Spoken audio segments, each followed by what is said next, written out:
For me, it was a pretty depressing day that started on Friday. I would witness my life devolve into an uncontrollable disaster in a matter of minutes. At this point, the only course of action was to wait and see whether the anticipated outcome materialized. But I would not turn into a helpless slug that would cry and feel sorry for herself. No, I've never forgotten the old lesson from my old sergeant that the best defense is an effective offensive. Even if all else goes to hell, I have no choice but to fight to at least preserve my honor. I received some information yesterday that allowed me ample time to adequately prepare for the next events. That's the reason I was seated in a quiet part of the motel parking lot in my friend's black Peugeot 307. My wife was supposed to arrive this afternoon, so I was anxious to see if her red Toyota Yaris would show up. She did, and in a matter of seconds, her true man arrived in his Ray BMW and parked it next to my wife's vehicle. After speaking with her briefly, he proceeded to the front desk. I exited the vehicle, strolled towards my spouse's Toyota, unlocked the passenger door, and took a seat. I held over a brown packet and said, "Nothing much, just divorce papers for my cheating and soon-to-be ex-wife. Have a great time, your honorable real man, and feel free to stay here forever." My completely shocked wife screamed, "You, Billy, what the hell are you doing here?" She began to shout, "No, no, no, no. You're completely wrong. It's not what you think. Let me explain why I am here. I assure you it is not for any deception. I demand a divorce, and I don't care if you're sleeping with that worm who just ran off to get the key to the room in your love nest. Feel free to be his, and like I said, I don't give a—" My once loving wife began sobbing loudly, making it clear that she thought this day would be much more romantic with her very horny aristocratic lover. Her so-called actual man was returning at that very time, brandishing his room key.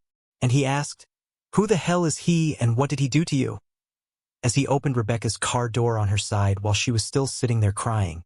She started crying as I rushed up to him after I got out of the car and took a tiny plastic bottle out of my pocket. She said, "He's my husband, and he's going to divorce me because of the two of us. I'm going to beat that stupid idea out of that damned bastard."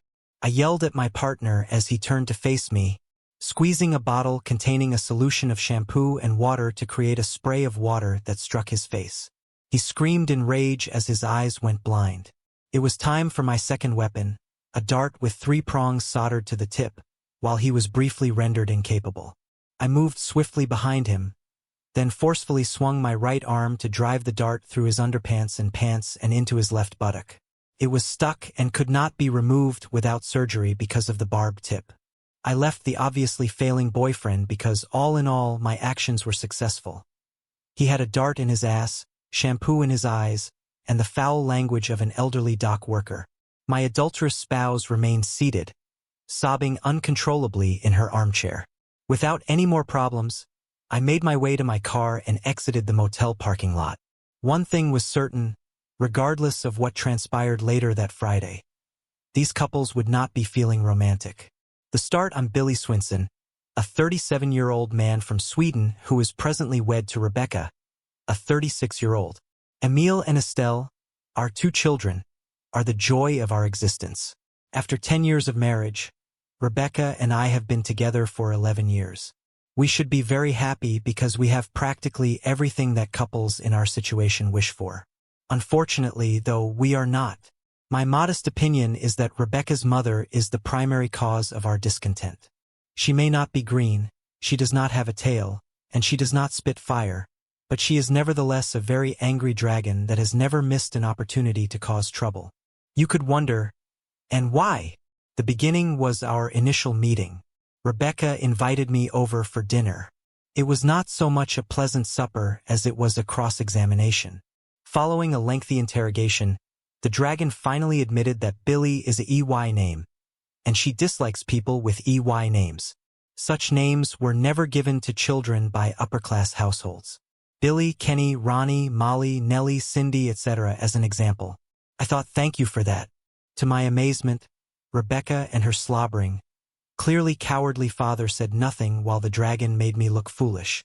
She went on to state that Swenson was a common farming surname from the times when a son's surname included both his father's name and son, At the end, she went on to remark that since her second daughter, Natalie, was being married to a good man from a noble family, she had higher expectations for Rebecca. Wasn't this guy's father a bastard in some distant branch of that family? And the fact that he's an unemployed parasite on the welfare system, I asked before anyone could respond. Will you come with me, Rebecca? I asked, having had enough. To my utter amazement, Rebecca joined me, and together we emerged from what I had assumed to be a dragon's nest. Having known Alexander, Natalie's lover, since my high school days, I wasn't shocked that his ability to deceive others had made Rebecca's peculiar mother believe he was God's gift to Natalie. What did I even care about, and it was none of my business. Naturally, I didn't care that I hadn't been invited to Natalie and Alexander's lavish wedding. My bond with Rebecca was all that mattered to me, and it became so strong that it resulted in her unintentional pregnancy. When she called and screamed out what a jerk I truly was in her and other respectable people's eyes, and that a wedding at her expense was out of the question, it almost made the dragon spit fire. Rebecca and I got married there with our closest friend in the Scandinavian church of Los Cristianos, which is a famous location for small weddings on the Spanish Canary island of Tenerife. Rebecca's mother spent all of her time and money on Natalie and Alexander, so I didn't spend much time with her. Rebecca and I both got decent jobs in a town 210 kilometers from our hometown. The years that followed went well for Rebecca, myself, and our 2 kids. In our new community, we made good money, purchased a lovely home, and had a large social circle. The distance kept our sex life harmonious. I saw very little of Rebecca's family because her parents never paid us a visit, and only when we went back to our hometown to visit my family did Rebecca finally visit hers. As my mother-in-law, even Alexander had had enough of the dragon. He had surprised everyone by being successful in his firm, and he enthusiastically accepted the promotion, even if it meant moving 280 kilometers away. He offered Natalie a straightforward option after they argued. Either accept the move or file for divorce. She went with him to his new workplace. The dragon then began phoning Rebecca on a daily basis after recalling that she had a daughter. Without realizing it, Rebecca started to become colder towards me after a while. More complaining about what I should have done, didn't do, and did about how great things were with Natalie and Alexander was the main focus of the 3 wonks. When I revealed to Rebecca that Alexander had primarily gone to avoid his mother-in-law, a nasty dragon, our relationship did not get any better. Trouble never comes alone. And when a new guy, likewise from some side branch of a noble family, started working with Rebecca, her sentiments for me became even more icy. Rebecca quickly began referring to him as a real man, or at least a Superman-like figure. His spouse was a nurse, but she was volunteering as a nurse at a medical center in Tanzania, Africa, and only had roughly 3 months remaining on her tour. The genuine man was living in our town, renting a room in the home of his wife's married sister, but he and his wife planned to purchase a house when she came back. Rebecca's comparison of my business, vocabulary, and even clothes to that real man at her work really got under my skin. Who emerged victorious from those comparisons is obvious. Rebecca and I continued to have sex, but comments like, "Oh, again," and "Can't you ever have enough?" would have prevented me from ending our relationship long ago. If not for our kids and all of Rebecca's wonderful qualities, I would have broken up with her long ago. However, it was evident that she was a devoted and caring mother who enjoyed cooking and maintaining her physical appearance. We collaborated effectively to maintain the tidy house and lovely garden. She would still be my ideal wife if she hadn't begun to bug me and make other nasty comments about me. Naturally, I didn't just take all of her BS without voicing my own opinions to her. On one particular night while our children were asleep, it made our difficulties worse. Rebecca replied, "I really wish you were more like my coworker." Rebecca began to scream angrily, "You're just a bastard. If you're in love with this cheater, why don't you file for divorce and become his? But as long as we're married, I will never accept any cheating that goes behind my back. And be sure I teach him that while you may act like a cheap, your services will command a high price. What on earth were you saying about me just now? How dare you call me a... Be sure you pay for it," I yelled back before she could respond. 2 terrified and weeping children approached us, and I began attempting to comfort them. 2 extremely chilly weeks ensued after her outburst. She and our children visited her parents the first weekend, and then the following weekend when Natalie and Alexander came to visit. Rebecca played the part of the good wife and was nice to me until our guests left on Sunday morning. "Don't be naive to expect any favors from me," she said as we waved goodbye to them. The following Thursday, things went south when one of Rebecca's coworkers called me at work and, following a brief introduction, got right to the point. "We pleaded with your wife to stop since she's already got a nice man married, but she wouldn't hear us. Now she's damn proud and bragging that she won our contest and is going to the motel with him tomorrow after lunch." I thanked her and convinced her to keep that call a secret so I could do something about our problem back home. After work, I watched Rebecca and felt that she was a little more cheerful than usual after the phone call. I started thinking about what the old sergeant had said during my Army service. He was a big fan of the Apache warriors in the old Arizona territory and their tactics of surprise attack and then disappear. I had no experience in street fighting, so my only chance to win was to do what those old warriors did. Rebecca boasted to me of a real manly black belt in some Japanese martial sport, so the element of surprise was very important. Pepper spray would have been great, but it's banned and unavailable in this country, so I had to find a simple alternative. A small plastic bottle of hair shampoo and water would have been my weapon of choice, and it worked well. After the painful ordeal in my own eyes, the sergeant told us a lot about how amazingly effective silent arrows with jagged tips from a well-concealed ambush created fear among soldiers during the Arizona border wars. Of course, I couldn't use a bow and arrow against Rebecca's lover, but the idea led me to my little workshop in the basement. I took the nearest thing that was available, a dartboard. By soldering 3 1-centimeter long pieces of sewing needles at a slight angle around the tip of the dart, I made a serrated tip. Hopefully, it would be difficult to remove from some soft part of the body without surgery in a hospital. I had not the slightest desire to test this weapon on myself. After some thought, I had a simple plan. Without having to buy sophisticated equipment for my actions, the divorce papers issued to Rebecca and her lover, blinded for a few seconds, would give me time to stick a barbed dart in his ass. I doubted he would continue to be interested in having sex with my wife, at least as long as he had that dart in his ass. The next morning, Rebecca wore a rather sexy dress, but I pretended I didn't see anything strange about it and avoided comment in every way possible. We both behaved as usual. On Friday morning at my job, I traded cars for the day with my coworker and good friend Eric. We often did this when he needed my Volvo V70 instead of his own smaller RJ0307. I went to the courthouse in the morning to get divorce forms and filled one out at my office. After a short search, I managed to contact the Shari head office in Tanzania and got the email address of my lover's wife. There, I drove to Rebecca's workplace on my lunch break and found both her and the lover's car still in the parking lot. Apparently, they had eaten lunch at a nearby restaurant before heading to the motel. So, I bought a couple of hot dogs and headed to the motel to wait for them. As you already know, the lovers arrived at the motel, and my actions went exactly as planned. Thus, my time in the Army was not completely wasted, and I felt grateful to the old sergeant. At 4:30, my home phone rang, and the same female voice that had informed me of Rebecca's trip to the motel yesterday asked me, "Did you go to the motel today and see what you expected to see? Thanks for calling." Yes, I was there, but your coworkers were not happy to see me. I tried to cheer my wife up with divorce papers, but that gift somehow didn't make her any happier.